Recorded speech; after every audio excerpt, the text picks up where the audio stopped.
Halo teman-teman semua, selamat datang ke channel aku, Movie Quell. Channel ini merupakan channel yang membahas alur cerita dari suatu film, TV show, ataupun series dan reviewnya untuk kalian semua. Nah, kali ini aku bakal membahas film Enemy. Film ini berpusat ke dua orang yang identik yang bertemu satu sama lain. Dan apa yang terjadi pada kehidupan pribadi mereka bakal aku jelasin nanti selanjutnya. Film Enemy ini merupakan film yang paling membingungkan ya yang pernah aku lihat saat pertama kali menontonnya. Namun, aku saranin nonton film ini bebas spoiler dulu karena film ini 100% lebih seru bila ditonton tanpa ekspektasi apapun dan bakal membuka cabang-cabang pemikiran kalian tentang makna dari film ini. Enemy ini merupakan salah satu film thriller psikologis yang dirilis pada tahun 2013 yang dibawakan oleh Denis Villeneuve yang juga menyutradarai film Arrival. Jujur, film Enemy ini membuat film Arrival tuh kayak nggak ada apa-apanya sih. Karena endingnya atau plot twistnya juga itu tuh bener-bener nggak kelihatan dari film ini. Butuh 2 kali nonton film ini sih baru kalian mungkin bisa tahu makna dari film ini sejujurnya. Pemeran dalam film ini antara lain Jake Gyllenhaal, Melanie Laurent, dan juga Sarah Gadon. Dalam video ini nanti bakal berisi 2 bagian. Bagian pertama berisi alur cerita dari film Enemy, dan kemudian yang kedua penjelasan hal-hal yang membuat kalian bertanya-tanya setelah menonton film ini. Yang bakal aku jelasin untuk menyapu segala kebingungan kalian setelah menonton film ini. Oh ya, dan penjelasan ini mungkin hanya interpretasi dari versi Movie saja ya, jadi masih membuka teori penjelasan lainnya. Jadi feel free to isi kolom komentar di bawah. Dan jangan lupa untuk like, subscribe, dan tentunya tadi komen ya di bawah sebanyak-banyaknya. Don't forget to like and subscribe. Oke, kita mulai di bagian pertama, di bagian alur cerita. Di awal film, kita mendengar pesan suara dari karakter ibu karakter utama. Ibunya mengatakan kekhawatirannya tentang dia dan menanyakan bagaimana dia bisa hidup seperti begitu. Ibunya berharap agar karakter utama bisa tinggal dengannya lagi. Lalu setelah itu terdapat tulisan Chaos is order yet undisappear, yang artinya kekacauan adalah keteraturan namun masih belum terpecahkan si keteraturan tersebut. Selanjutnya kita melihat seorang pria yang diperankan oleh Jake Gyllenhaal membuka paket kecil dan mengeluarkan kunci. Dia membuka pintu yang terkunci dan mengantar pria lain ke dalam. Dia menuju ke sebuah klub underground gitu di mana ruangan dipenuhi oleh para pria yang diam-diam memperhatikan seorang gadis di atas panggung. Para pria terpaku. Tak lama kemudian, 2 wanita naik ke atas panggung hanya mengenakan sepatu hak tinggi. Satu wanita meletakkan nampan perak tertutup di bawah. Kemudian tutupnya diangkat untuk mengungkapkan sebuah laba-laba atau tarantula. Kemudian salah satu wanita mengangkat kakinya di atas makhluk itu seolah-olah akan menginjaknya. Dan bersamaan dengan itu, karakter Jake Gyllenhaal tadi terlihat sangat depresi dan menutup wajahnya dengan menggunakan tangannya. Dalam adegan berikutnya, pria yang diperankan oleh Jake Gyllenhaal bernama Adam Bell sedang mengajar kelas sejarah di perguruan tinggi. Materi pelajaran utamanya berkisar pada topik kontrol kediktatoran dan bagaimana sejarah memiliki kecenderungan untuk berulang. Malamnya, pacarnya Mary, atau yang diperankan oleh Melanie Laurent, datang ke apartemennya. Beberapa adegan terjadi di mana untuk menunjukkan hidupnya adalah serangkaian pola berulang. Dia ke kampus mengajar tentang kediktatoran lagi, pulang, kemudian ketemu pacarnya lagi, dan begitu terus-menerus. Keesokan harinya, setelah mengajar kelas di ruang guru, seorang rekan memiliki saran untuk dia. Rekannya memiliki saran film yang mungkin menarik baginya. Adam lalu menyewa film yang disarankan oleh temannya tadi dalam perjalanan pulang. Adam lalu begadang dan menonton film berjudul Where There's Will, There's a Way yang disarankan oleh rekan kerjanya tadi. Adam lalu pergi tidur. Kemudian dia bangun, tiba-tiba menyadari bahwa dia melihat aktor sampingan dalam film itu yang ternyata sangat mirip dengannya, yang sama-sama diperankan juga oleh Jake Gyllenhaal dalam peran ganda. Adam meneliti film tersebut dan setelah mencari secara online, dia membandingkan foto dirinya dengan aktor yang ada di film tersebut. Dia membandingkan dengan foto dirinya yang terlihat seperti disobek dari suatu foto yang utuh dan membandingkannya dengan aktor tersebut. Dia menemukan bahwa aktor tersebut bekerja melalui agen di kotanya. Ketika dia pergi ke agensi, penjaga keamanan menyebutnya sebagai Anthony Clare. dan memberinya sebuah amplop yang ditujukan ke rumah aktor tersebut. Adam lalu pergi ke apartemen tempat aktor itu tinggal, tetapi dia tidak masuk ke dalam. Dia hanya menelpon dari telepon umum, dan orang yang menjawab telepon tersebut adalah istri dari Anthony Clare tadi. Istri dari Anthony Clare diperankan oleh Sarah Gadon dan karakternya bernama Helen. Helen menganggap itu suaminya tadi yang menelpon, tapi dia tidak mengerti mengapa suaminya bertingkah aneh. Adam di telepon terlihat seperti takut sekaligus excited ya karena suara Anthony yang sangat mirip dengan dirinya. Sampai-sampai istrinya Anthony saja mengira Adam itu sebagai suaminya. Beberapa jam kemudian, Adam menelpon lagi dan Anthony menjawab telepon tersebut. Adam Bell lalu mengatakan bahwa dia dosen sejarah dan mengajak Anthony untuk bertemu. Namun Anthony menolak dan menyuruh Adam untuk tidak menelponnya lagi. Selanjutnya Anthony memberitahu Helen bahwa itu hanya penggemar yang aneh. Helen pun tidak percaya padanya dan menuduhnya selingkuh. Anehnya, sikap Adam terlihat memang seperti memang berbohong. Ekspresinya itu memang dia tidak menunjukkan bahwa dia tuh jujur. Padahal kan dia bisa aja langsung mengaku ke istrinya kalau yang menelpon tadi adalah laki-laki. Lalu Helen menanyakan kepada Adam, Are you seeing her? Helen, I don't want to get into this. Are you seeing her again?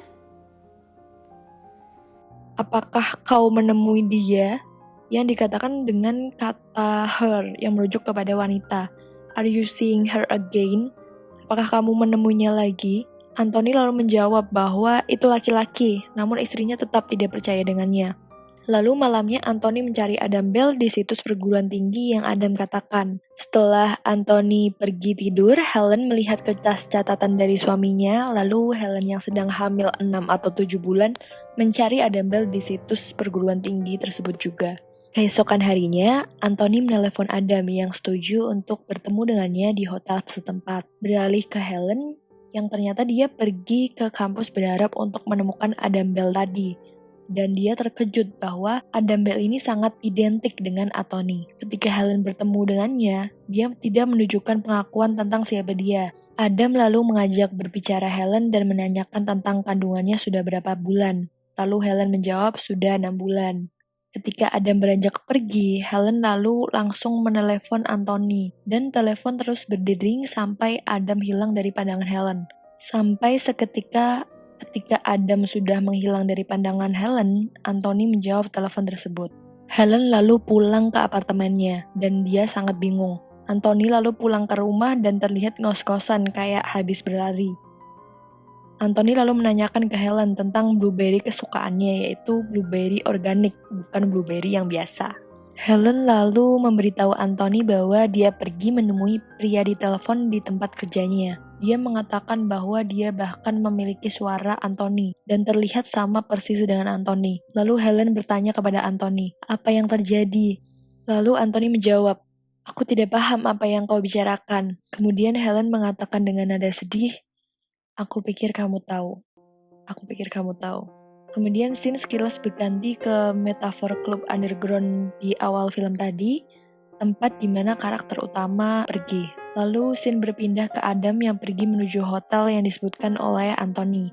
Disinilah Adam dan Anthony bertatap muka untuk pertama kalinya. Mereka berdua berdiri di ruangan yang sama. Mereka identik sampai ke bekas luka lahir yang sama di dada mereka. Adam terlihat pendiam, gugup, dan kutu buku, dan terlihat sangat berantakan. Sementara Anthony pemarah dan percaya diri secara seksual, dan penampilannya sedikit lebih rapi, menunjukkan bahwa dia tuh mungkin lebih berada daripada Adam. Kemudian, sebelum Adam pergi, dia memberi Anthony amplop yang diberikan agensi ke dia, tetapi amplop tersebut belum dia buka. 1 atau 2 hari kemudian, Anthony mengikuti pacar Adam, yaitu Mary. Dia mengikuti Mary keliling kota dari kediaman Adam ke pekerjaannya. Dia menjadi frustasi karena hasrat seksualnya yang kuat terhadap Mary, pacar dari Adam. Kemudian scene beralih ke Adam yang pergi berbicara dengan ibunya. Adam mengira dia memiliki saudara kembar yang tidak pernah diceritakan ibunya kepadanya. Ibunya mencela gagasan saudara kembar dan ingin tidak mendengar lagi tentang hal itu. Lalu ibunya menawarkan blueberry kepada Adam. Namun di sini Adam mengatakan bahwa dia tidak menyukainya. Ibunya menyangkal dan mengatakan, "Of course you love blueberry." Tentu saja Adam suka dengan blueberry. Lalu beralih topik, ibunya mengatakan bahwa dia sudah cukup sulit berhubungan dengan satu wanita. Lalu ibunya menasihati bahwa dia bangga bahwa Adam memiliki pekerjaan yang terhormat dan apartemen yang bagus. Dan itu adalah ide yang baik baginya untuk berhenti menjadi aktor film kelas 3. Kemudian adegan berganti ke laba-laba raksasa yang mengintai di antara gedung pencakar langit Toronto dengan background tema warna kuning yang terlihat seperti di sepanjang film. Pada pertemuan lain, Anthony muncul di apartemen Adam, dan dia menuduh Adam berhubungan dengan istrinya, karena sebelumnya Adam menelepon istrinya. Meskipun Adam menyangkalnya, Anthony menuntut mereka bertukar identitas untuk satu malam, sehingga Anthony bisa berselingkuh dengan Mary. Begitu ini terjadi, mereka akan impas dan Anthony akan menghilang dari kehidupan Adam selamanya. Dan Adam pun menyetujuinya, dia melepas cincinnya dan memberikannya kepada Anthony. Sementara Anthony pergi bersama Mary, Adam menuju ke apartemen Anthony. Dia diizinkan masuk oleh seorang penjaga keamanan di apartemen tersebut. Dan kemudian penjaga keamanan tersebut berkata kepada Adam yang ingin sekali melakukan perjalanan lagi ke klub underground tadi. Adam terlihat tidak begitu yakin apa yang dia bicarakan, tapi dia berpura-pura tahu saja. Adam lalu disuruh untuk duluan oleh satpamnya, padahal Adam tidak tahu letak kamarnya di mana. Adam melewati pintu kamarnya, namun di sini satpam tidak curiga dengan Adam yang tidak tahu kamarnya di mana. Adam kemudian berganti pakaian ke sesuatu yang akan dikenakan oleh Anthony. Helen lalu segera tiba ke rumah dan Adam melihat bahwa dia hamil untuk pertama kalinya. Dan Adam menyadari bahwa Helen ini merupakan orang yang dia temui di kampus sebelumnya. Helen lalu menanyakan kepada dia kenapa dia sudah pulang. Helen di situ dia mengira bahwa Adam akan pergi ke rumah ibunya. Lalu Adam bilang dia membatalkannya. Kemudian scene beranjak ke sebuah hotel di mana Mary terlihat berhubungan dengan Anthony dan dia pikir itu adalah Adam. Mary lalu panik ketika dia melihat bekas cincin kawin di jari Anthony. Mary lalu menuntut untuk mengetahui siapa dia. Karena dia tahu bahwa pacarnya Adam itu tidak memiliki cincin. Mary lalu marah sekaligus ketakutan dan menuntut Anthony untuk mengantarnya pulang. Sementara itu, Helen curiga bahwa Anthony yang berbaring di sebelahnya benar-benar bukan Anthony, melainkan Adam. Tetapi di sini Helen terlihat tidak peduli, yang dia inginkan hanyalah suami dari bayinya bersamanya. Adam lalu keluar dari kamar dan menangis. Lalu Helen mendatanginya dan menanyakan ada apa dengannya. Adam menangis sambil meminta maaf. Helen lalu meminta Adam untuk tetap tinggal di sana. Di sisi lain, saat mengemudi, Anthony dan Mary terlibat pertengkaran sengit. Mobil itu membelok dan menabrak trotoar dengan keras, dan tampaknya membunuh mereka berdua. Kemudian, scene menunjukkan retakan kaca yang memiliki simbol mirip dengan laba-laba lagi. Adam lalu bangun keesokan paginya tampak sangat puas. Kemudian terdengar berita yang mengatakan ada suatu tabrakan di pagi hari, namun seketika radio dimatikan oleh Adam. Adam lalu meninggalkan kamar tidur dan membuka surat Anthony dengan kunci di dalamnya. Dia tahu itu adalah simbol dari sifat selingkuhnya dan simbol dari godaan, yang dia tidak bisa menolak. Lalu dia memanggil istrinya untuk memberitahunya bahwa dia berencana untuk pergi keluar malam itu. Lalu Helen tidak menjawab. Kemudian Adam pergi ke kamarnya tapi Helen tidak ada.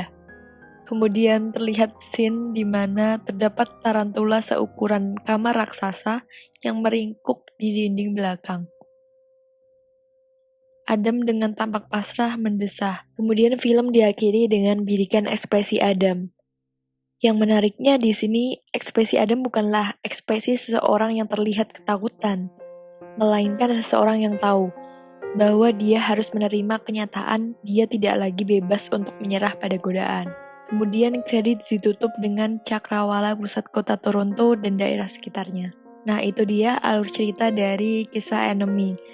Mungkin terlihatnya seperti ya udah ya dua orang yang berganti kepribadian, kemudian salah satu dari orang tersebut meninggal.